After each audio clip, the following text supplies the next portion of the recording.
हरे कृष्ण सबैजनालाई।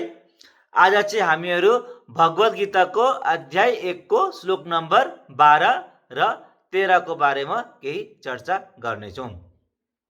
यहाँ श्लोक नम्बर 12 मा भीष्म पितामहले सिंहले गर्जेको जस्तो ठुलो स्वरमा शङ्ख बजाउनु भयो र यो हेरेर दुर्योधन एकदमै हर्षित हुनुभयो, एकदमै खुसी हुनुभयो, किनभने यो दुर्योधनको इच्छा थियो। यसबाट स्पष्ट भयो कि अब भीष्म पितामह युद्ध गर्नको लागि तयार हुनुहुन्छ र भीष्म पितामहले भन्नुभयो कि म युद्ध एकदम राम्ररीसँग गर्छु, तर जित चाहिँ पक्कै पनि हाम्रो हुँदैन, जित चाहिँ पक्कै पनि पाण्डवहरूको नै हुन्छ। किनभने स्वयं भगवान श्रीकृष्ण पाण्डवहरूसँग हुनुहुन्छ र यसपछि अरू दुर्योधनलाई चाहिँ केही पनि भन्न उहाँले उचित सम्झिनु भएन, किनभने दुर्योधनलाई योभन्दा अगाडि पनि धेरै व्यक्तिहरूले सम्झाउनु भयो, तर दुर्योधन सम्झिनु भएन।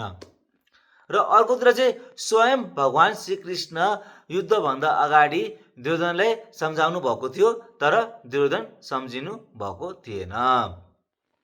र यसै गरी श्लोक नम्बर 13 मा कौरवहरूको तर्फबाट योद्धाहरूले आफूसँग भएका शङ्ख नगाडाहरू बजाउनु भयो र यसबाट पनि स्पष्ट भयो कि अब कौरवहरू युद्ध गर्नको लागि तयार हुनुहुन्छ। यहाँसम्म चाहिँ जुन धृतराष्ट्रले सञ्जयसँग श्लोक नम्बर 1 मा प्रश्न सोध्नु भएको थियो कि मेरा छोरा र पाण्डुका छोराहरूले के गरे, त्यसमा चाहिँ कौरवहरूले चाहिँ के गरे, त्यसको चाहिँ उत्तर उहाँले पाउनुभयो र अब अगाडिको श्लोकमा पाण्डवहरूले चाहिँ के गरे, त्यसको उत्तर उहाँ पाउनुहुन्छ। र अब यसै गरी चाहिँ हामीहरू श्लोक नम्बर 12 र 13 को संस्कृत श्लोक अनुवाद र तात्पर्य पढौँ।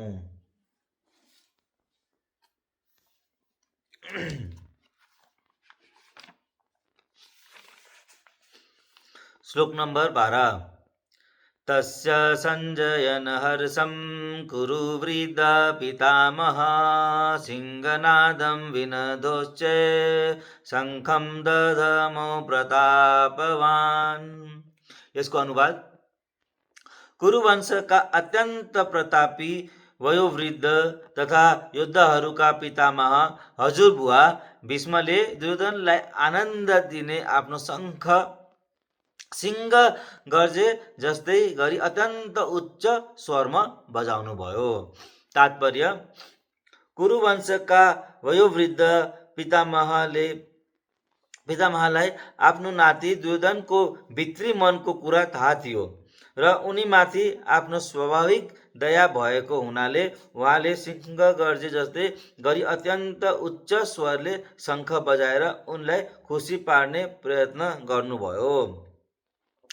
अप्रत्यक्ष रूपले शङ्खको प्रतीकात्मक ध्वनिबाट उहाँले आफ्नो निराश नाति दुर्योधनलाई युद्धमा विजयको सम्भावना नरहेको कुरा बताइदिनु भयो, किनभने अर्कातिर स्वयं भगवान श्रीकृष्ण उपस्थित हुनुहुन्थ्यो। त्यही पनि युद्ध सञ्चालन गर्ने कर्तव्य उहाँको थियो।